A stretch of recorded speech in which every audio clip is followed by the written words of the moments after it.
On va dire que dans le cadre de la réparation des ruptures du ligament croisé, on est en train de passer une étape. On a énormément de techniques qui sont toutes avec des avantages et des inconvénients, mais on n'a pas trouvé de techniques qui permettent de résoudre des solutions complexes, notamment sur la stabilité. On a encore des soucis de stabilité, on a encore d'autres problèmes à gérer.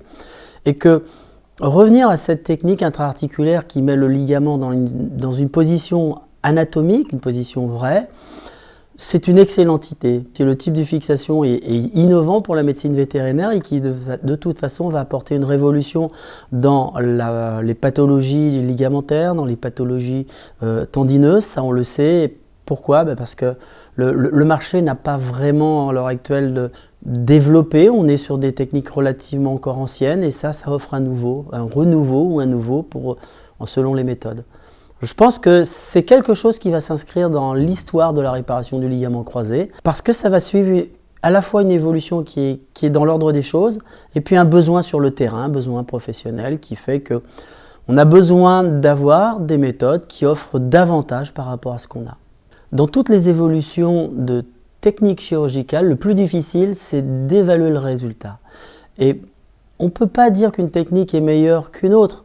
Généralement, en tant que chirurgien, on se contente souvent de la facilité avec laquelle on a opéré. Et on dit voilà, ça s'est bien passé, c'est une bonne technique, il est bien posé, ça devrait aller, j'ai fait du bon travail. On regarde un post-opératoire sur un court terme ou un moyen terme et on ne se pose pas trop de questions sur le moyen et long terme. Et ça, c'est le plus important parce que c'est là qu'on va pouvoir évaluer et quantifier correctement le résultat. Et c'est important à la fois pour la profession, c'est important aussi pour l'industriel qui vend un matériel. Si cet industriel qui vend un matériel est responsable, il faut qu'il ait une assurance que sur le long terme, son produit sera à la hauteur de tous les autres. La seule façon de pouvoir progresser sur la durabilité d'un produit et l'améliorer, c'est de travailler en groupe pour avoir une information sur les limites, sur les résultats optimaux qu'on peut avoir. Ça dépend du chirurgien, ça dépend de l'animal, ça dépend de la situation dans laquelle on va le poser, ça va dépendre de la rééducation. Et tous ces éléments, on ne va pas les percevoir de la même façon. Un chirurgien va être très attentif à sa technique, un autre sera très attentif à la qualité du post-opératoire. Un autre n'aura pas le temps de s'occuper du suivi de l'animal, il ne donnera pas de conseils, ou alors si c'est un référé, eh bien le conseil il l'aura une fois au moment du rendu de l'animal, et ensuite après le client sera livré à lui-même. Dans le cas d'un groupe de gens, qui sont des gens qui vont être des partenaires ou des experts, pour chaque ligament qui sera implanté, la société qui le vend, qui le distribue, aura le numéro du ligament, les types de vis qui ont été utilisés, en fonction de la taille du chien, en fonction de la race du chien. Ces fiches-là apporteront des informations sur la technique, la durée de la technique, mais aussi sur le post-opératoire de l'animal. Et quand on fera une revue, au lieu de faire une revue sur un chirurgien, sur une vingtaine de chiens par an ou une cinquantaine de chiens bien suivis, eh bien l'industriel peut très rapidement, au bout d'un an, à partir de 30, 40 personnes, avoir des centaines, voire des milliers de cas et qui peuvent être traités facilement de façon informatique pour avoir des résultats qui sont solides et repérer des situations où on va avoir des déviations, des écarts types qui vont s'agrandir et pour quelles raisons. Essayer de trouver les facteurs qui font que des animaux vont bien dans certaines situations et d'autres dans les mêmes situations ne vont pas. Essayer de comprendre. Et là, en réunissant tous ces chirurgiens qui ont travaillé, soit de façon localisée ou soit par des réunions sur Internet, eh bien on peut améliorer en disant voilà, lui il a une bonne technique, lui il a un bon post-opératoire, lui il a une bonne façon de manager son client et en mettant tout ça en place, on arrivera à optimaliser les résultats. Les propriétaires d'animaux ne peuvent pas attendre l'expérience que l'on pourra avoir sur 10 ans, ils ne vont pas attendre 10 ans pour que la technique soit fiable. Donc on sait qu'à l'heure actuelle on a des résultats qui sont confortables. Confortable, c'est bien, mais ce n'est pas suffisant. Il faut aller au-delà pour pouvoir offrir à tous nos animaux qu'on opère un résultat qui sera optimal et qui permettra une récupération précoce et puis un avenir qui sera positif, diminuer l'arthrose et puis quelque chose qui fera que cet animal il pourra être de performance. Et c'est ce qu'on attend d'une chirurgie. Alors, Moi, je parle juste 5 minutes, très rapidement. Vous n'êtes pas là pour m'écouter moi. C'est juste pour vous introduire Novetech Surgery, pour ceux qui ne le connaissent pas. Et ensuite, je laisse la main donc au professeur Eric Viguier et au docteur Philippe Butin, qui vont parler à la fois de la biomécanique des implants qui ont été développés, des techniques chirurgicales qui ont été développées avec ces implants. Et on conclura et on terminera donc par un petit pot, un petit cocktail dînatoire tous ensemble. Donc Novetech Surgery, c'est une société qui est récente, c'est une start-up, on est dynamique, on est là pour impulser des nouvelles choses. En fait, on est un groupe d'associés qui vient de la médecine humaine, on faisait de l'orthopédie et notamment des ligaments et des tendons synthétiques en médecine humaine. On a décidé à un moment donné de utiliser tout ce savoir-faire pour le transférer et le mettre à disposition des vétérinaires et exclusivement des vétérinaires. Donc ça, c'est l'objet de Novetech Surgery. Et ça a été créé officiellement en mars 2017, donc il y a maintenant 2 ans et demi. Dès la création, on a été repéré par Monacotech, puisqu'on était une société basée à Monaco, qui est un incubateur, donc c'est un incubateur de start-up, donc on prend les projets innovants et on essaie de les aider à se pérenniser, à se développer et à voir le jour. Donc ça a été fait par le biais d'une sélection, donc il y a eu, c'était une initiative de Monaco et aussi de Xavier Niel qui est un entrepreneur, donc c'est pour ça qu'ils ont inauguré nos locaux. On a été sélectionné parmi plusieurs centaines de candidatures internationales parce qu'on apportait quelque chose de nouveau et on apportait quelque chose qui donnait une vraie plus-value à la médecine vétérinaire. Et aujourd'hui, on est encore localisé là-bas. Donc notre mission, comme je vous l'ai dit, c'est de développer quelque chose de nouveau et de le mettre à disposition des vétérinaires. On veut que ce soit nouveau parce que on s'est rendu compte qu'il y avait des améliorations à faire sur qu'il y avait des vétérinaires qui recherchaient à maximiser le bénéfice de leur traitement. Aujourd'hui, il y a beaucoup de pratiques que vous faites qui ont d'excellents résultats, mais il y a des demandes parfois pour se passer d'un protocole post-opératoire comme un fixateur externe ou pour avoir quelque chose de plus physiologique comme sur le traitement du ligament croisé ou d'autres choses comme celle-ci. Donc, ce que l'on développe doit toujours viser soit de minimiser la douleur causée à l'animal, soit de réduire le traumatisme causé à l'animal, ou soit de faciliter la période de récupération post-opératoire. Ça, c'est ce que l'on souhaite, et on n'est pas capable de le faire tout seul, parce que nous, on venait de la médecine humaine, donc on a voulu le faire en partenariat avec des vétérinaires pour comprendre vos besoins, comprendre vos pratiques, et c'est là qu'on arrive sur des partenariats de collaboration, de recherche, et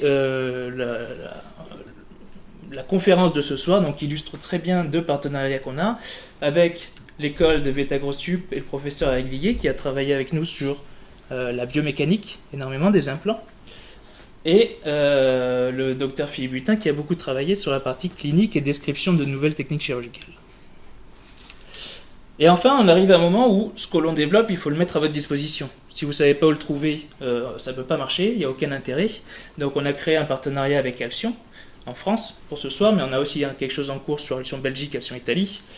Et on organise des événements communs, donc comme ce soir, on organise des promotions techniques sous la forme d'articles qui vont vous décrire l'utilisation d'un nouveau produit, ça va être le cas des Zooms que l'on fait avec eux.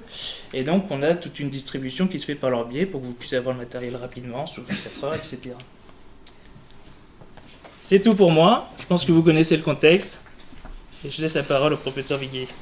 Bien, bonjour à tous. Alors, je connais beaucoup d'entre vous. Pour ceux qui ne me connaîtraient pas, je suis Eric Viguier. Je suis professeur à Lyon après un long parcours à Maison-Alfort. J'ai quitté Maison-Alfort en 2002. Et à Lyon, j'ai essayé de développer une autre façon d'envisager à la fois la médecine vétérinaire au niveau de la chirurgie, mais surtout dans la recherche. On a monté donc un laboratoire qui était maintenant assez connu, puisque on fait des travaux de biomécanique, on a développé sur des cellules souches avec VetBiobank des programmes. On est assez initiatif, on a des projets qui sont aussi avec de la chirurgie humaine sur des patchs pour traiter les infarctus, donc ça va quand même assez loin. On est à 29 chercheurs dans l'unité, elle s'appelle ICE, Interaction cellulaire et environnement, et moi j'étais le directeur de l'unité jusqu'à l'année dernière.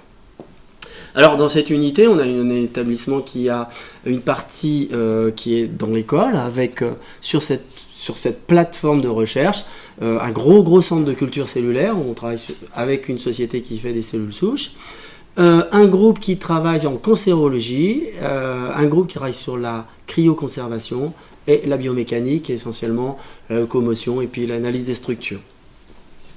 Alors dans le cadre de l'analyse sur structure, j'ai eu contact avec Novetech pour déjà...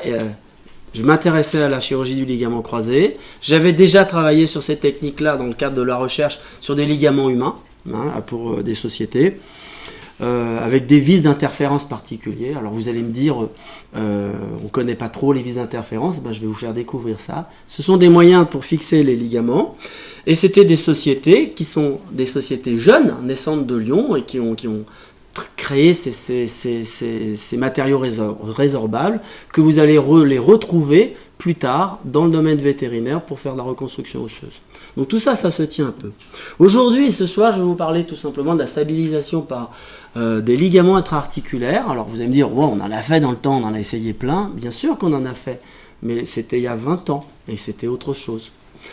Et elles seront fixées non pas avec des sutures, non pas avec des vis, non pas avec des rondelles, avec tout ce que vous avez pu faire, parce qu'on a tout essayé, mais ça sera avec des vis d'interférence, d'où l'originalité, puisque c'est un système de fixation qui est très ingénieux. Et toute la question, c'est de savoir, nous, en médecine vétérinaire, les caractéristiques propres de ces fixations. Ce que l'on connaît, c'est de la médecine humaine, dans de l'os humain, avec du matériel qui a été développé avant tout pour des patients humains. Nous, on a des patients qui sont des chiens, qui n'ont pas du tout la même gestion, et on n'a pas du tout la même gestion qu'un post-opératoire humain. On ne peut pas forcément facilement canaliser notre animal, et on avait énormément de questions. Ces questions, je les avais, et c'est toujours les questions que je posais aux personnes qui venaient me voir avec des systèmes de fixation tordus.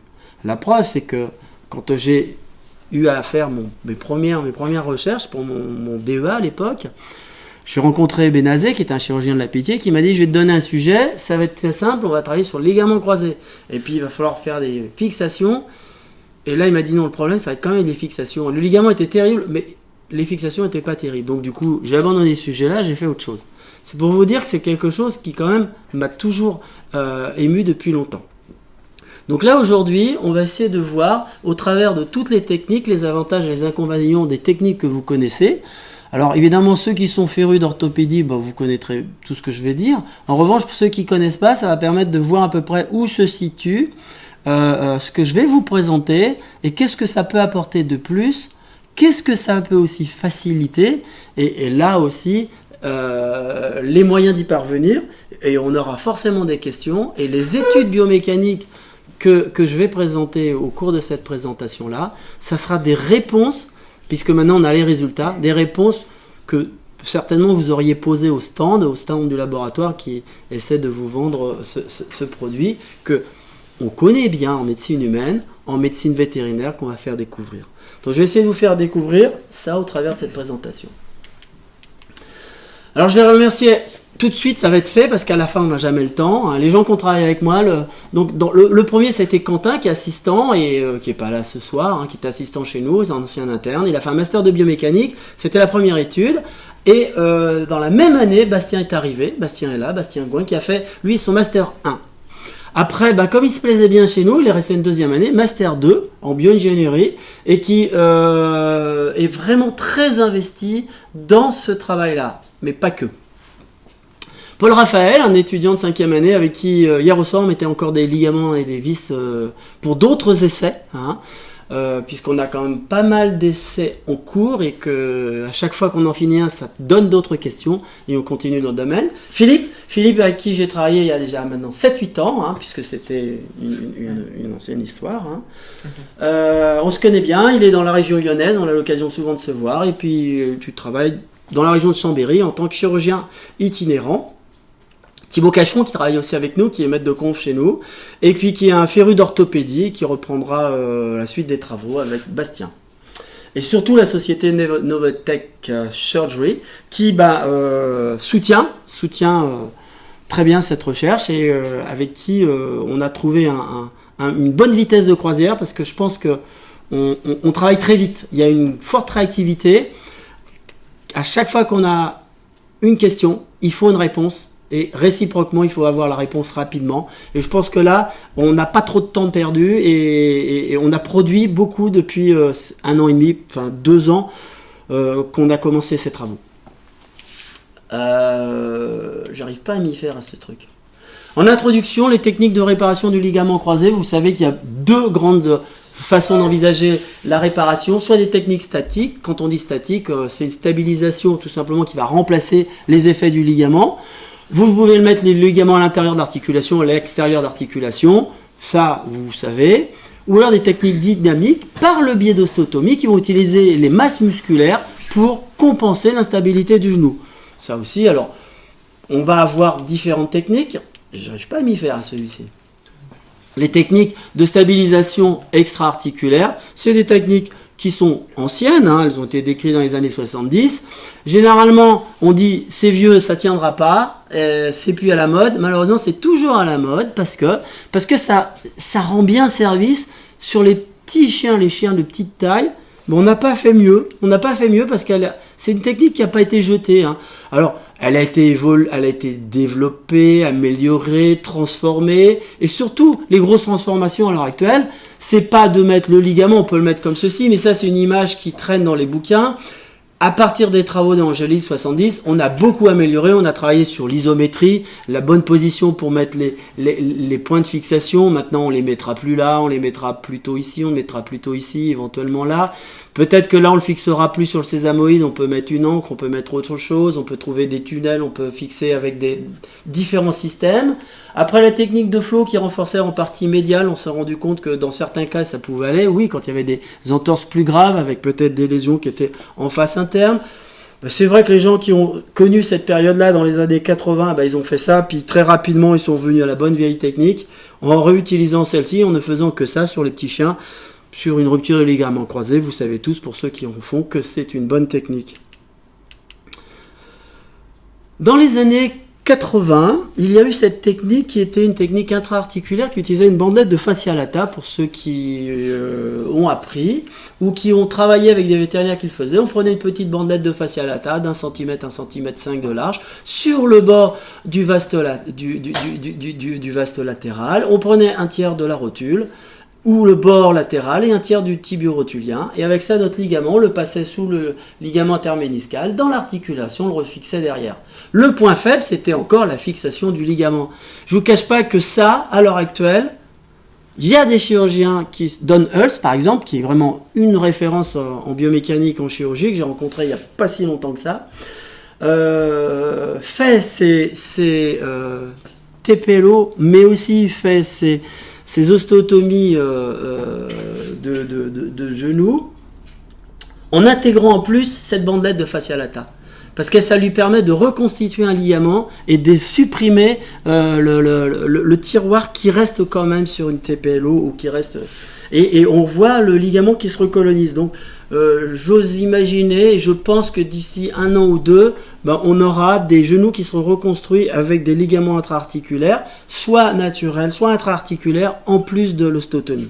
Donc ça, c'est dans les cartons, c'est ce qui se fait à l'heure actuelle un peu en recherche aux États-Unis sur les gens qui sont très en avance dans le domaine. Alors, le ligament intra-articulaire, c'était évident. La position la plus naturelle du ligament croisé, c'était à l'intérieur du genou. Donc, pour ceux qui voient bien l'image, là, si on est en face, c'est bon. Si on est en oblique, c'est pas très bon. Vous avez donc un genou qui a de l'arthrose et à l'intérieur, on a les vestiges d'un ligament qui est rompu. Là, on a un ligament qui était posé. Donc, le bout de ligament, là, on le retire. Il ne reste plus que le ligament qui est positionné. On était là sur une intervention qui se faisait à une époque. On a pratiqué ça sur différents animaux. On a fait des animaux d'expérimentation. On a fait des brebis. On a fait différents types d'animaux pour pouvoir tester à la fois des ligaments et tester à la fois des vis d'interférence. Les ligaments qui ont été utilisés, vous voyez, très tôt ça a été utilisé avec dans les années 61, donc c'est quand même c'est ancien, en médecine humaine. Et en médecine humaine, ils ont utilisé par exemple tous les ligaments qui étaient possibles, avec des avantages, des inconvénients. Le gros problème, c'était la fixation. La deuxième, c'était la qualité du ligament. Alors évidemment, à l'heure actuelle, on retrouve ces techniques. Là, ça s'est arrêté. Pourquoi ? Il y a un petit problème ici. C'est pas très grave. Donc on a utilisé différents ligaments et au fur et à mesure que la technologie de la fabrication du ligament, de la stérilisation du ligament Moi, j'ai travaillé à une époque avec des ligaments qui étaient destinés à la médecine humaine. On a fait des essais sur des chèvres. Et je vous promets que les chirurgiens étaient contents, l'industriel était content. Ça fait l'impression de renforcer le ligament. C'est des ligaments de renfort. Quand on a fait les études biomécaniques, on s'est rendu compte que ça faisait peut-être macroscopiquement un gros ligament, mais d'un point de vue structurel et de la fonction, ça n'était pas aussi solide. Tout simplement parce que la qualité de la fabrication, la qualité de la stérilisation n'était pas au rendez-vous. Et on avait une très forte inflammation en dessous et ça n'avait pas de propriété mécanique. Donc ça a progressé énormément au fur et à mesure des études qui se sont faites. Les stabilisations dynamiques, bien là vous avez un peu les images de ce qu'on connaît, les premières osteotomies en coin. Stabilisé avec une plaque traditionnelle et une broche. Bon, ça, c'est ce que je faisais quand j'étais encore à Maison Alfort. Après, l'osteotomie est arrivée dans les années... En France, c'est arrivé plus tard. C'est arrivé à peu près en 2000. Aux États-Unis, c'est dès 93, un petit peu avant. Et puis maintenant, la CBLO que développe Hulse. Alors la CBLO, pour ceux qui ne connaissent pas, c'est une ostéotomie qui se fait non pas dans ce sens-là, mais dans l'autre sens, qui permet de pouvoir opérer des jeunes animaux, parce qu'on a des races qui se cassent le ligament croisé relativement jeunes, et comme aux États-Unis les chiens sont castrés, les plaques de croissance restent un petit peu plus longtemps, et que tous ces chiens qui ont des plaques de croissance, on ne peut pas faire des ostéotomies. Donc ils font des interventions de ce type, vous voyez. Le principe, c'est tout simplement de modifier les fosses de manière à ne pas avoir de tiroir antérieur en modifiant l'inclinaison de la pente. Vous voyez, cette pente qui est là, on la remet pratiquement à l'horizontale, de manière à ce qu'elle soit à 90 degrés. Voilà, toc, ici on a un angle droit avec le ligament tibio-rhodulien. Ça, c'est la finalité. Les autres techniques dynamiques, ça va être l'utilisation. Je pense que quand j'appuie sur les deux boutons, ça le coupe. Quand j'appuie sur deux boutons en même temps. Donc j'ai trouvé une fonction qui n'existe pas. La TTA, alors la TTA, tout simplement, ça va être avancer la crête tibiale en avant, c'est la déviation, la transposition de la tubérosité, l'avancement de la tubérosité tibiale. On va l'avancer d'un certain nombre de millimètres, voire centimètres, ce qui va entraîner une modification de l'axe du tendon tibio-rotulien qui sera perpendiculaire au plateau. Et là, on supprime les forces qui vont avoir tendance à faire le glissement du plateau tibial vers l'avant. Alors toutes les techniques ont été développées, ça c'est la technique de Securos, ça c'est une technique orthomède avec une broche, une plaque et une broche, maintenant ils ont rajouté une agrafe. Ça repose sur une vieille technique française qui est la technique de Maquet, un chirurgien français qui avait fait une osteotomie comme ça, et bon, elle a le mérite d'exister et ça se passe très bien. Et une technique qui est un peu à mi-chemin en utilisant une cage, pourquoi pas, qui en plus a des vis dessus, la TTA rapide, c'est un Belge qui a développé ça. C'est ingénieux, pourquoi pas. Ça a le mérite de bien fonctionner, ça se pose vite. Alors quels sont les avantages? Bon, on va dire que les avantages de la technique de flow, vous le savez tous, c'est simple, c'est pas onéreux, matériel non spécifique. L'inconvénient, on a une reprise d'appui qui est différée. On a parfois une laxité permanente qui est liée au fait qu'on ne met pas toujours le ligament en position isométrique. Je suis parvenu sur l'isométrie. Simplement, l'isométrie, c'est que le ligament devrait être posé dans une position où, en fonction de l'extension et la flexion, la longueur doit être constante. Et si à la flexion, ça tire trop fort sur le ligament, ça va le détendre ou l'arracher. C'est la raison pour laquelle des sociétés ont développé des ligaments avec des techniques de fixation qui ont été beaucoup plus abouties à des endroits précis. Et ces endroits précis, je vous en ai parlé avant, c'est plus de forêt à l'extrémité ou assez distalement à la crête tibiale, mais beaucoup plus près de l'extenseur commun des doigts. C'est-à-dire qu'on va fixer dans cette zone-là, vous voyez, très très proche, voire même certains ici, si vous suivez les recommandations de certaines sociétés. Et là, on va diminuer les risques de rupture et de distension de la prothèse. Mais le problème, c'est qu'on n'a pas une reprise d'appui précoce, et en plus, le ligament, il n'est pas en position naturelle. La position naturelle, c'est à l'intérieur d'articulation. Alors que là, on va éviter le glissement, le tiroir antérieur, on va éviter la rotation interne. Les complications, il y a un certain nombre de complications, c'est des moyennes, il y a des complications majeures et mineures, peu importe, c'est pas très grave. Les avantages des techniques intra-articulaires, c'était intéressant. On pensait que c'était une greffe autologue, on avait des résultats. Le gros problème, c'est que c'était des animaux de grande taille, qui étaient puissants, et qu'il y a une période critique à 6 semaines, avec un post-opératoire qui posait des problèmes et des complications.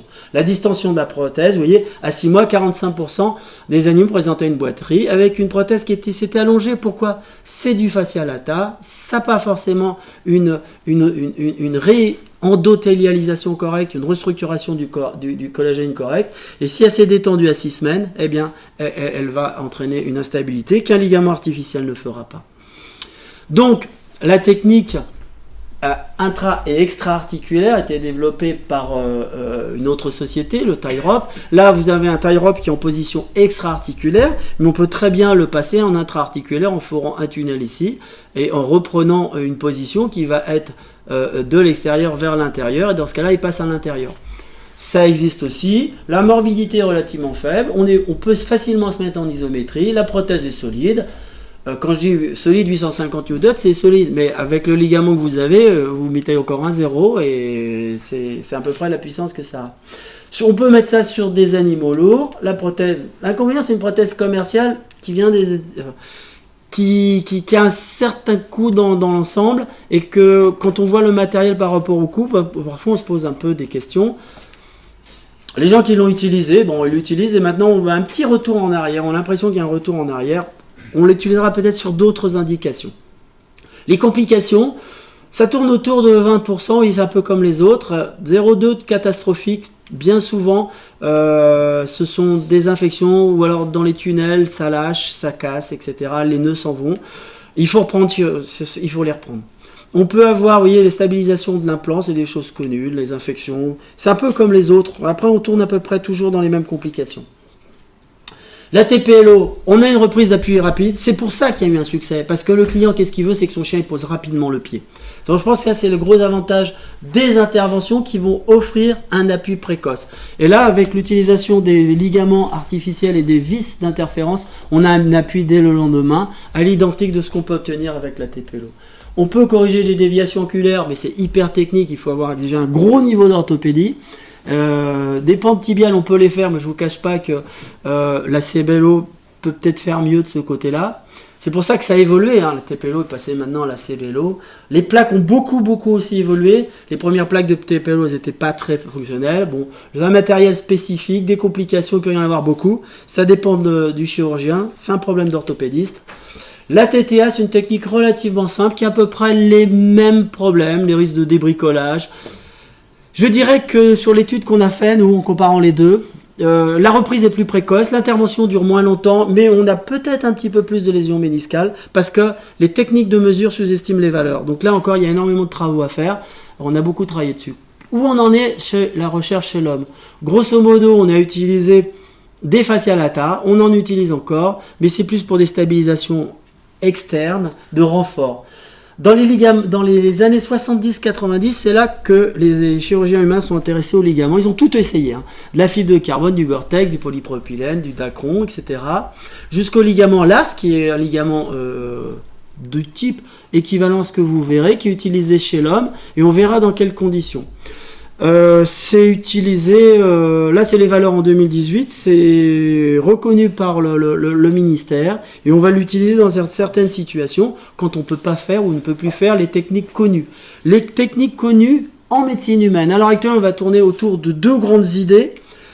La réparation au travers de deux tunnels, vous voyez, deux tunnels, donc on va se rapprocher de ce qu'on va vous présenter aujourd'hui. En prenant une petite bandelette avec de la rotule en haut, un petit bout d'os, le tendon, la rotule, on remet ça, on va le fixer avec des vis d'interférence ou des tenseurs, des systèmes qui vont tendre et qui seront fixés de part et d'autre sur des boutons, sur différents systèmes. Ou alors on peut utiliser une bandelette qui est prélevée du droit interne et du demi-tendineux, et que cette petite bandelette va insérer dans les tunnels en la plaçant d'une certaine façon, on la replie, on la fixe et on la retend. Et c'est la technique utilisée. Mais en cas de complications, la lâchage, l'ancrage qui lâche, que le ligament n'est pas fonctionnel, eh bien il faut reprendre. La seule façon de reprendre, c'est d'utiliser des ligaments de ce type qui est autorisé en médecine humaine, le LARS, et qui est utilisé pour reconstruire. Donc on va le placer à la place, on le refixe, et on utilise aussi ces ligaments-là comme prothèse anti-rotatoire. Anti-rotatoire à l'image de ce qu'on fait, nous, quand on fait un flow. J'essaye de résumer. Alors, notre étude avec la stabilisation du gracet en utilisant ce ligament-là, qui est un ligament qui est très très puissant, qui est solide et qui s'ancre bien, et d'un matériau qui est original, puisqu'en fait c'est des films de polyéthylène de très haute densité, et on va voir les caractéristiques qui se fixent bien avec des vis d'interférence. Alors une vis d'interférence, c'est ça, c'est une vis en fait qui va coincer le ligament dans le tunnel. Le ligament, alors le ligament, c'est, vous le trouverez sur plusieurs, c'est vraiment, il y a une mauvaise commande là. C'est un ligament que vous retrouvez sous différentes appellations. UHMPE, Ultra High Molecular Polyethylène. Après, on va dire que c'est un polyéthylène de haute densité. Hein. Il est très résistant à la traction et à la flexion. Tous les ligaments qui ont été utilisés en médecine humaine étaient tous très résistants à la traction. Et le problème, c'est qu'à la flexion, il cassait. Ça faisait des microparticules qui étaient dans le genou qui entraînaient les synovites. Celui-ci résiste à la flexion, c'est la première chose. La deuxième chose, il est auto-lubrifiant. Les fibres qui coulissent les unes contre les autres ne vont pas créer d'abrasion, elles vont se tirer, se placer de façon à positionner le ligament en très rapidement bonne position. C'est-à-dire le temps de positionnement et d'adaptation à la fonction est relativement court. Il résiste évidemment à l'abrasion par ses propriétés d'autolubrification et il est colonisable. C'est-à-dire qu'une fois qu'il sera dans l'os, une fois qu'il est stable dans l'os avec la vis, vous allez avoir du collagène qui va rentrer dedans, des plaquettes, le collagène qui va se former et qui va prendre la prothèse avec l'os et qui va assurer une fonction d'ancrage supplémentaire à la vis.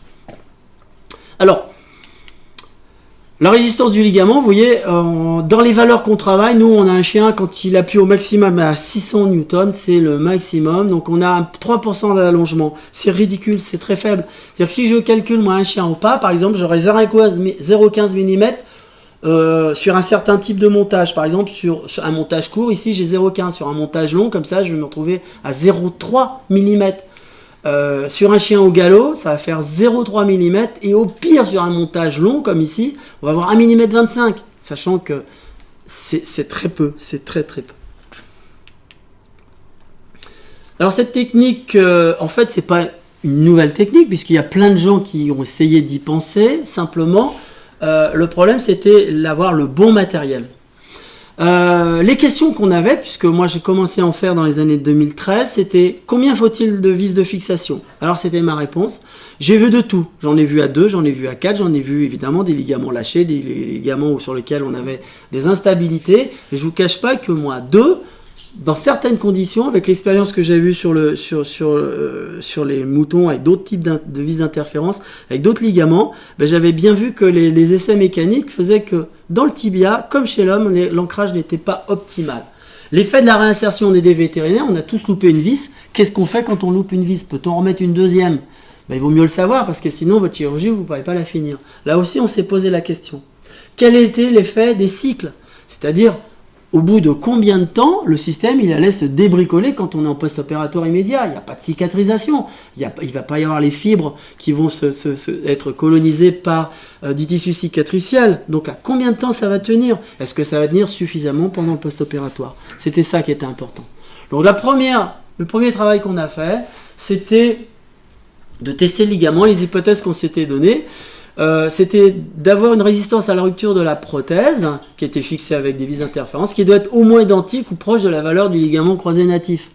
Donc comme on ne savait pas les valeurs chez le chien, alors il y a beaucoup de données mais il n'y avait pas de données vraiment structurées et nous on comparait par rapport à la pièce anatomique qu'on avait et on voulait avoir la même valeur sur des genoux qui ont été prélevés fraîchement et conservés dans de bonnes conditions et utilisés dans un temps le plus court possible. Et après, ce qu'on voulait savoir, c'est s'il y avait un glissement initial, c'est-à-dire que le ligament glisse en post-opératoire immédiat, il fallait que ce soit à une valeur qui soit au-delà des valeurs de l'appui du pas, puisque le post-opératoire, on demande d'être au pas dans le premier mois, mais aussi du trot s'il vous échappe. Parce que ça, c'était le problème qu'il fallait. Puis après, on voulait connaître aussi l'effet de l'ancrage avec 2 vis, à 3 vis et à 4 vis, et on s'est dit, on met l'hypothèse que comme 4 vis, ça sera au moins supérieur à 3 vis, et on aimerait que ce soit supérieur à 2 vis. C'était pas évident, hein, c'était pas évident. Donc ça, c'est l'hypothèse qu'on avait passée. Donc, on a une méthodologie particulière, on a une presse qui est destinée à faire des tractions laboratoire de biomécanique, le matériel qu'on a acheté, parce qu'au départ, on faisait de la sous-traitance en centrale, mais les tests nous coûtaient beaucoup plus cher que, grosso modo, avec une trentaine de tests, je pouvais payer la machine, parce que les tarifs étaient prohibitifs. Donc, il y a un moment, on s'est dit, je rachète une machine, ça sera plus simple. Donc, on a testé, là, on est parti sur une première étude, 17 membres, on a disséqué ça. On a fixé, je ferai qu'une fois cette présentation, on a fixé les segments osseux proximo-distaux dans des manchons avec de la résine sur un système articulé dans la presse, et on testait les ligaments. Là, vous voyez, il est fixé avec une vis, 2 vis, 3 vis, 4 vis. C'est un essai à 4 vis. C'est toujours le même montage, on utilise le ligament qu'on en a parlé précédemment, avec des vis d'interférence. Généralement, on va utiliser des vis de 4-5, et quand on remplace, on prend une vis plus grosse ou une vis de 5. Pour des vétérinaires, c'est facile à comprendre, c'est le truc qu'on fait à chaque fois qu'on se loupe. Il faut quand même être pratique, parce que ça, c'est quand même quelque chose que je connais bien. C'est-à-dire, quand je suis bloqué, j'ai loupé un truc, le client, il doit être satisfait, la chirurgie, elle doit être réparée. Donc, il faut trouver une solution, vous avez tous fait ça aussi, et celui qui ne l'a pas fait, ça m'étonnerait, je pense qu'il n'est pas dans la salle. Alors, on a fait des tests mécaniques, on a mis en tension au départ pour pouvoir avoir un ligament qui soit mis en position, qui se positionne le mieux de façon anatomique, qu'on mette bien les deux parties d'os dans l'axe. Et une fois qu'on était dans l'axe de traction, eh bien on a fait notre essai en statique, c'est-à-dire on tire dessus, mais c'est un essai très lent, on dit quasi statique. Et on a essayé de mesurer le glissement initial, la résistance. Et la résistance maximale, on s'était fixé une valeur en disant, ben voilà, c'est la valeur qui nous intéresse, c'est-à-dire si on avait un saut de 10% de la valeur maximale. Et on a calculé la raideur avec cette machine.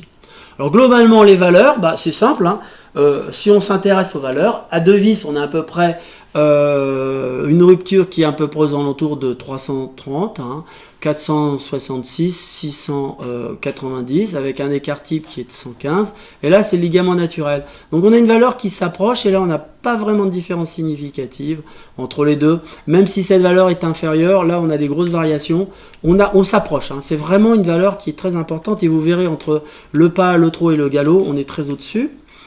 On a des glissements qui commencent à 340, à 4 vis, alors qu'on a 287, donc les valeurs sont très très proches. Celles-ci sont très très proches aussi. Avec là, on a une vis dans le tibia, une vis dans le fémur. Là, on a 2 vis dans le tibia, une vis dans le fémur. On voit bien que c'est le tibia qui est fragile. Ça, c'est vraiment notre problème. Et avec 2 vis, on améliore la fixation. Et là, on a une valeur qui est vraiment déjà très importante par rapport à ce dont on a besoin. Et les raideurs, avec le ligament, on est dans l'ordre de grandeur d'un ligament naturel, puisqu'on est à peu près à la moitié. Mais à l'image de la mécanique, c'est des valeurs qui sont très très proches, en termes d'allongement et en termes de...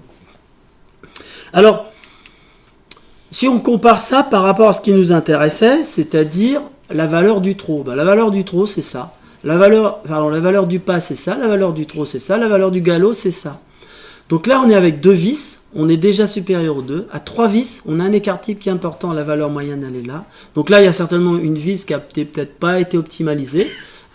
Donc il y aura peut-être la qualité de l'implantation, parce qu'à l'époque, on n'avait pas l'ancillaire qui était objectivé. Depuis, on a là découvert que il faut l'améliorer l'ancillaire, et ça nous a permis d'améliorer l'ancillaire, c'est-à-dire le matériel de pose. Et quand on fait à 4 vis, on a vraiment des valeurs qui sont importantes, mais on voit aussi qu'il y a des valeurs qui sont basses. La valeur moyenne est très importante, mais on a des valeurs là qui cassent la moyenne. Vous voyez, les valeurs maximum sont très au-delà de ce qu'on a besoin chez le chien. Pour un chien de 60 kg, on va arriver à peu près ici. Ça, c'était pour nos mesures qu'on avait. En discussion, le glissement va apparaître... excuse-moi, c'est que je touche à ce bouton-là, c'est le retour. Le glissement apparaît plutôt sur des vis obliques. Les transversales sont vraiment plus solides, surtout la tibiale. ça glisse plus facilement dans le tibia par rapport au fémur dans les obliques. Quand on a un glissement sur une vis qui est oblique, eh bien le glissement va être retenu par une deuxième vis si on la met transversale, c'est-à-dire qu'il va falloir tendre entre les deux, parce que si c'est pas tendu entre les deux, eh bien le petit relâchement qu'il y aura va faire que ça va donner un ressaut, puis un petit tiroir résiduel qui va être de quelques millimètres à 3, 4, 2, 3, 4. Donc si on veut le diminuer, c'est qu'il faut que ça soit bien tendu entre la deuxième et entre la première et la deuxième, qu'elle soit sur le tibia ou sur le fémur. Ça, c'est les conclusions qu'on a eues à partir de cette étude-là. Alors qu'avant, on pensait que 2 vis allaient tenir, mais il y en a une qui lâche un peu, et souvent, c'est le tibia qui nous casse les pieds. Bon, 4 vis, c'est supérieur à 2-3 vis, tout ça, je vous ai dit, on va passer dessus. La deuxième étude, c'était de faire une implantation avec 4 vis identiques. Et on voulait voir que là on bricolait pas, on changeait pas les vis, et on voulait voir si une implantation à 4 vis identiques, ben on avait les mêmes résultats. Et on regardait nos valeurs. Même montage, même étude, et les résultats qu'on obtient par rapport aux valeurs du ligament natif. Alors le ligament natif, c'est le gris clair. Avec notre ligament, les valeurs maximales qui s'en approchent. Et les valeurs de glissement initial, c'était en post-opératoire immédiat. Il n'y a rien qui a cicatrisé. C'est le lendemain, le surlendemain, dans les 3 à 1 mois qui suit. Eh bien, on va voir ces valeurs-là. Des valeurs qui sont supérieures dans tous les cas au pas. Pour la moyenne qui est supérieure aussi au trop. C'était ça qui était intéressant pour nous. Et cette étude a été poussée beaucoup plus loin parce que dans le post-opératoire, la plupart des études, il y a peu d'études qui vont gérer la solidité d'un montage en post-opératoire. Donc on fait des essais dynamiques. Ça veut dire qu'on va solliciter un implant avec une machine qui va refaire les tractions identiques à ce que le chien va soumettre à son ligament croisé ou à sa prothèse en marchant. Donc on a pris la valeur du pas, à peu près 100 newtons, on a pris la valeur du trot, environ 200 newtons, et on a oscillé entre les deux. On tendait, on détendait, on retendait, et ça 100 000. Pourquoi 100 000 ? 100 000, ça correspond à un chien qui va marcher 1 heure par jour pendant 1 mois. Et 1 heure par jour, sachant que nous, au post-opératoire immédiat, c'est promenade en laisse, et il va marcher entre 5 et 10 minutes 3 fois par jour. Simplement pour faire les besoins hygiéniques. Et ça, les premiers 15 jours. Ensuite, à 1 mois, quand on va arriver à 2 fois 20 minutes, c'est le bout du monde. Donc là, on est à 3 à 4 fois ce que l'on a, nous, dans le premier mois. Alors là, c'était 3 qui ont été faits. Depuis, il y en a eu d'autres qui ont été faits. Si on fait le total de tout, il y en a 7 ou 8 qui nous permettent maintenant d'avoir des résultats qui sont très confortables et qui se situent à peu près dans cette valeur-là. Hein. On est à peu près dans cette valeur-là, à part un qui est un petit peu plus haut, on va essayer de savoir pourquoi. Mais globalement, il y a toujours un départ qui présente un allongement. Puis une fois qu'on a corrigé cet allongement-là, on va arriver à peu près entre 7 et 10 heures d'essai. Ça va nous mettre aux environs de peut-être 14 000 cycles, à peu près entre 14 et 20 000 cycles. C'est-à-dire à peu près 15 jours, au maximum 15 jours, 15 jours pour un chien, quoi.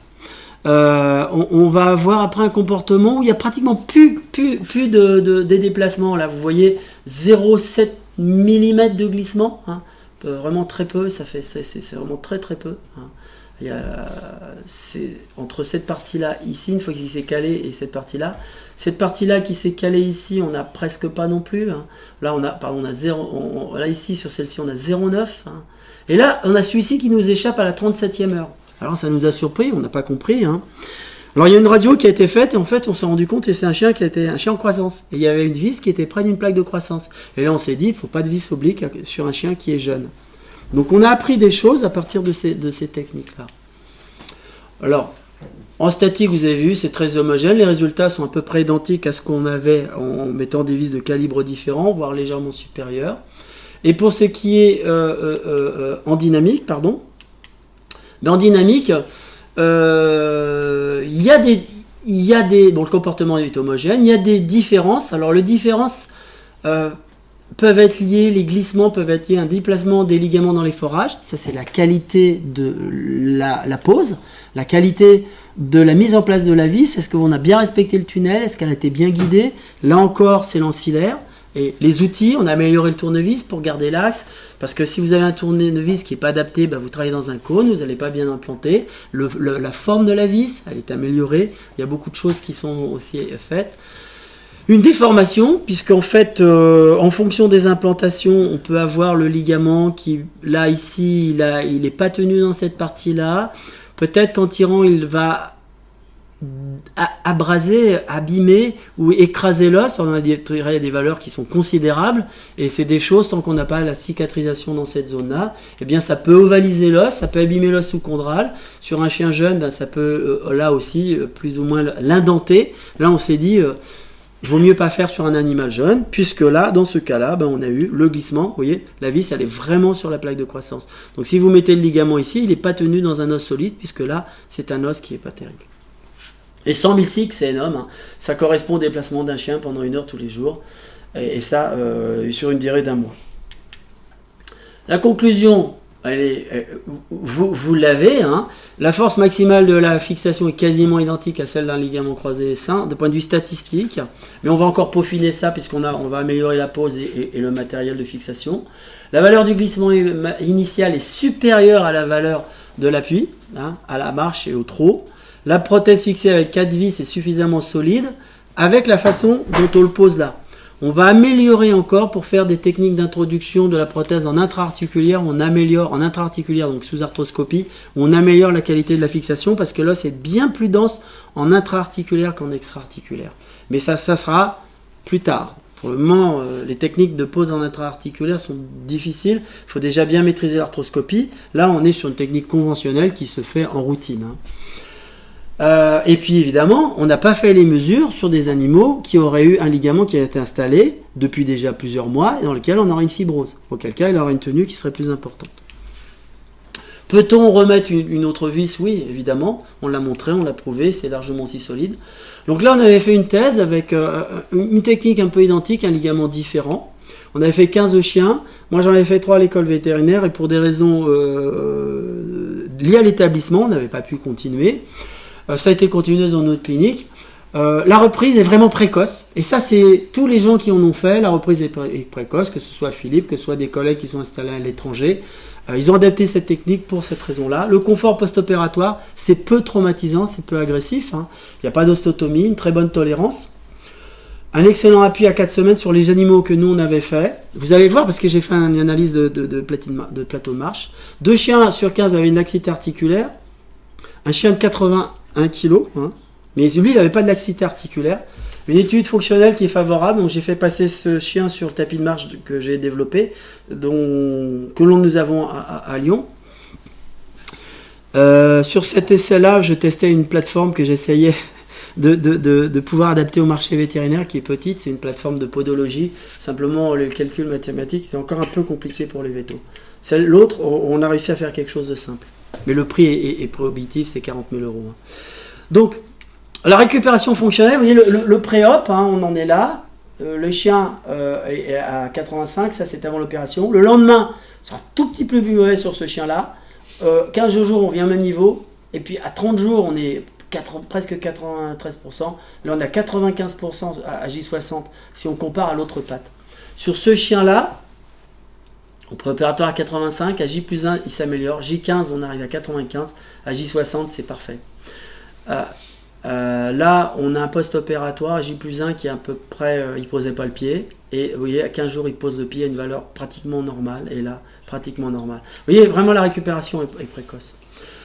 On a eu un chien qui a eu un tiroir qui était de 2 mm à 15 jours et qui était à 6 mm à 2 mois. C'est celui-ci. Et vous voyez le résultat. Et à 2 mois, il a un tiroir de 6 mm et pourtant, il a une fonction qui est sur le tapis qui est assez exceptionnelle. Conclusion, on a une étude in vitro qui valide les qualités de la stabilisation, hein, avec cette technique-là, et qui va être améliorée par l'ancillaire, et surtout l'apprentissage de la technique, parce qu'on a bien codifié. Une indication que pour les chiens adultes, pour le moment des chiens de grande taille, puisqu'il va falloir envisager pour les chiens de taille plus petite. Et ça est Le point important, c'est ce que on est arrivé à la conclusion, c'est qu'il faut respecter parfaitement les consignes de post-opératoire, de limitation d'exercice, en raison d'un glissement possible tant qu'on n'aura pas une cicatrisation. Mais ça, c'est propre à toutes les techniques à l'heure actuelle du marché, puisque quand vous faites une ostéotomie, vous êtes tributaire de la cicatrisation osseuse.